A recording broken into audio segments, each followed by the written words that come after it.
speaking of the FBI, team, let's pull up the clip regarding Roger in Florida. What was this, 2020? What year? 2019. 2019. And recently, VO. this is CNN. Somehow CNN knew that you were being raided. Yes. Let's play this clip and then we'll talk about it. This morning, a raid video this morning, a really stunning turn of events. So many people who have been charged and in this Mueller investigation have been allowed to turn themselves in, to surrender. Not so this morning. This was, by all accounts, a surprise raid on Stone's house. Pause. The reason... A surprise raid. I know you've talked about this before, but I'm going to talk about my raid. How did they know that you were being raided? How did CNN know that? Well, it's very simple. I was arrested at 6:16 in the morning. At 6:11, someone at CNN texted my lawyer and said, "Your client's just been arrested." And he, of course, said, "Arrested for what?" Because, of course, we knew there was no Russian collusion nor WikiLeaks collaboration. So she sent him a copy of my sealed indictment, which wasn't unsealed until 10:30 that morning by a federal magistrate in D.C.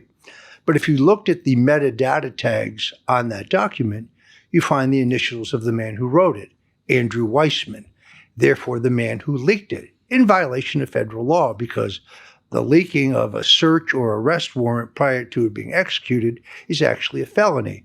Of course, the judge in my case could care less. But the idea that it was a surprise is also false, because I figured it out, meaning the previous day around 4:30, the same producer at CNN called me and said, I want to mail you something. Can you give me your address? And I said, well, you can find my address online. It's easy to find. Well, there's 2 different home addresses for you online. I'm not sure which one is the right one. So I gave it to her on the theory that she could find it anyway. And I said to my wife, they're coming to arrest me tomorrow morning. And she said, well, you've been saying that every weekend for the last 6 months because of the constant drumbeat of stories. It's part of their strategy of trying to pressure you. I never went to the grand jury. I never got a target letter.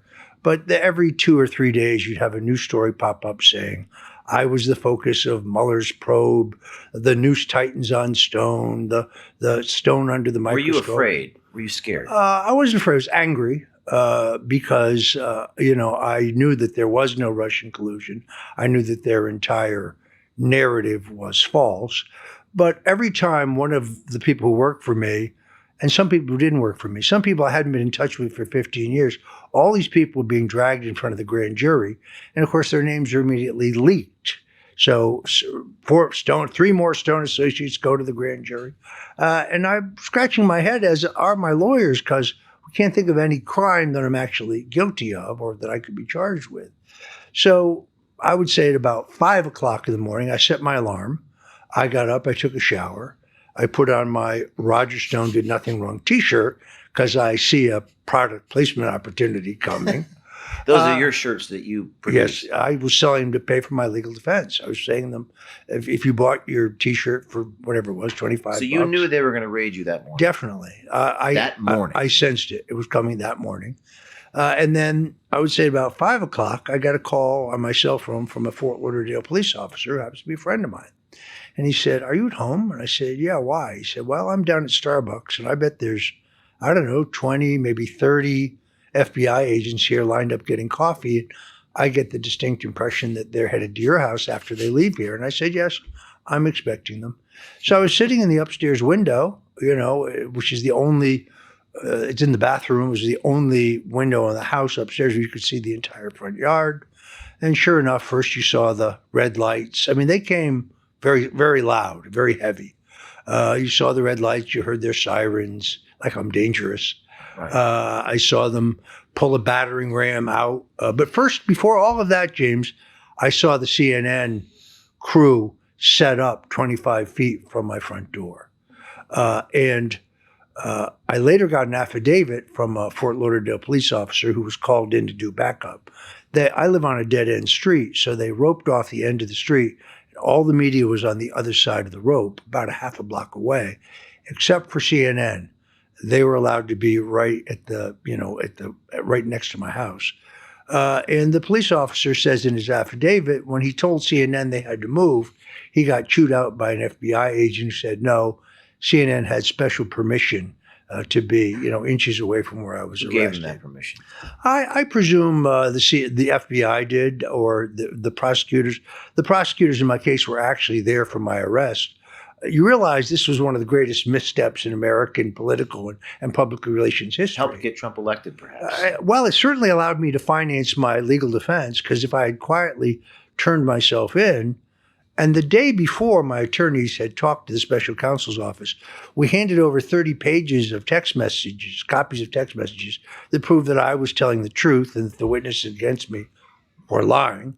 So they could have said at that point, by the way, we're charging your client tomorrow, just bring him in to the federal courthouse. And I would, of course, done that.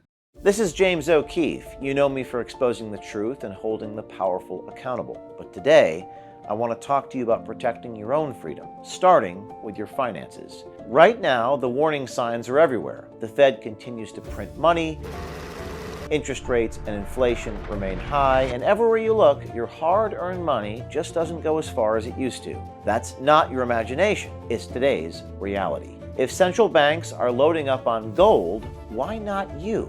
That's why I've now partnered with American Independence Gold. They're veteran-owned, and proceeds from every sale go to Tunnel to Towers, supporting our first responders and heroes. And listen, right now, the first 50 customers get a $1,000 credit towards their account. That's right, $1,000 to help you get started protecting your wealth with real, physical gold. Don't wait for the next crisis. Go to O'KeefeMediaGold.com, that's OKEEFE MediaGold.com, or 833-324-GOLD. Again, that's O'KeefeMediaGold.com or 833-324-GOLD. Take action, get the facts, and protect your future, because freedom isn't given, it's secured. This is James O'Keefe. Don't just watch history, own a piece of it.